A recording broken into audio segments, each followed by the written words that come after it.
segundo ponto,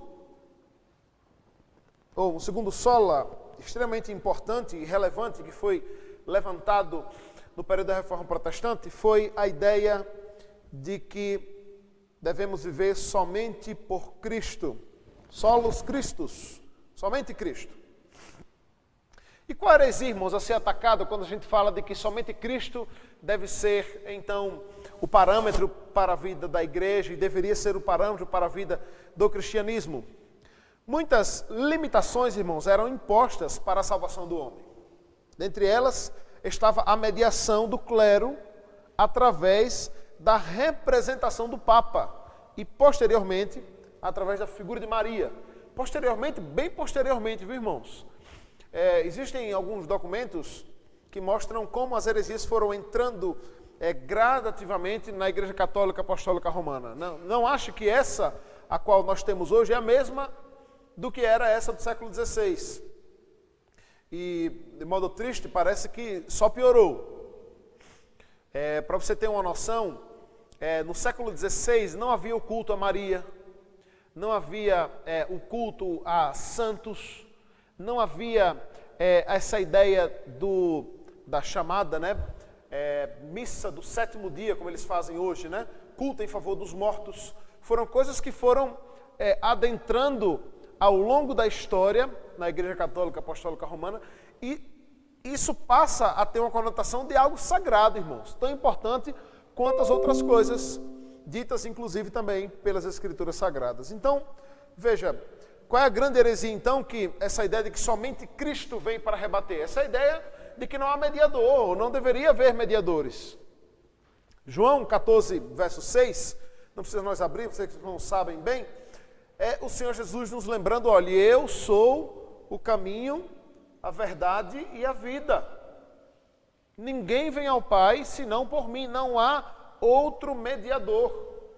Não há homem algum que possa fazer essa ponte, né? O que pudesse fazer esta ponte, como era a ideia, né? A ideia daquele que é o vicário de Cristo, né? É a representação de Cristo aqui na terra, segundo os romanistas, que é a figura do Papa. Então, qual é a verdade que vem para ser ensinada? A ideia dessa doutrina era apontar para a suficiência e exclusividade de Cristo no processo de salvação, sobretudo aqui ao processo de salvação. Desde a eternidade, Deus promove a aliança da redenção, aonde o beneficiário seria o homem e o executor dessa aliança seria o seu Filho unigênito, Jesus Cristo, o Messias prometido. Portanto, somente Cristo é um instrumento dessa salvação. Era essa a grande ideia deste grito, né, da reforma, de dizer que somente Cristo. O homem nada poderá fazer para a sua salvação, pois Jesus Cristo realizou a obra da redenção ao ser sacrificado na cruz do Calvário, vendendo o seu sangue como sacrifício por nossos pecados. É interessante, irmãos, enfatizar que muitas vezes a gente tem uma visão um tanto deturpada, né, acerca dos luteranos ou acerca dos arminianos, porque, em tese, em suma, eles não negam isso que a gente acabou de ler. Eles não negam isso. O problema se dá no desdobramento disso, ou na participação do homem nisto. É aí que muitas vezes entra o problema, e que calvinistas divergem de arminianos, né? Mas no que tange a crença, de um modo geral, era essa ideia de que é somente Cristo, que a salvação é por meio de Cristo, é por meio da obra de Cristo, do sacrifício de Cristo. Então, mas isso estava sendo perdido, né? Ou Cristo estava, então, sendo substituído no discurso, não na prática, né? Porque as nossas heresias, para a glória de Deus, não mudam a vontade e os decretos do Senhor, né? Mas, pelo menos no discurso, era isso que estava sendo imposto para a cristandade de um modo geral, né? Essa ideia de que a figura do Papa estava ali para ser um substituto de Cristo, alguém que faria a mediação entre os homens e Deus. E essa, irmãos, também é uma doutrina, então, que precisa ser preservada em nossos dias. Em dias, irmãos, onde o homem é o centro e o senhor do seu próprio destino, A doutrina da centralidade e suficiência de Cristo é algo que precisa ser resgatado. Porque, enquanto alguns buscam na religião uma mediação para a salvação, ou uma mediação para a sua vida, outros fazem isso em si mesmos.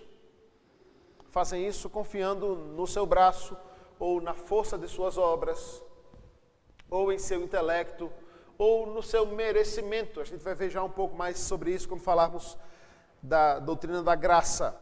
Mas o fato é que essa é uma doutrina que precisa ser lembrada. Cristo precisa ser glorificado em nossos dias, em nossas vidas, de modo prático, irmãos. Sabe o que é interessante, irmãos, observar?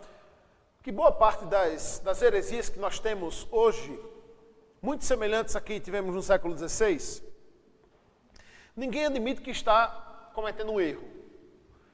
Dificilmente o herege admite que é herege, de fato. No entendimento dele, aquela é uma interpretação possível ou plausível, desprezando assim verdades bíblicas e imutáveis da palavra de Deus. Na teoria, ninguém nega a centralidade da suficiência de Cristo, mas na prática muitas vezes o fazemos com as nossas atitudes, e receio que esse seja um grande problema da igreja evangélica atualmente também no Brasil. Por isso precisamos voltar às Escrituras e voltar à suficiência de Cristo, que também era um outro grande problema no século XVI.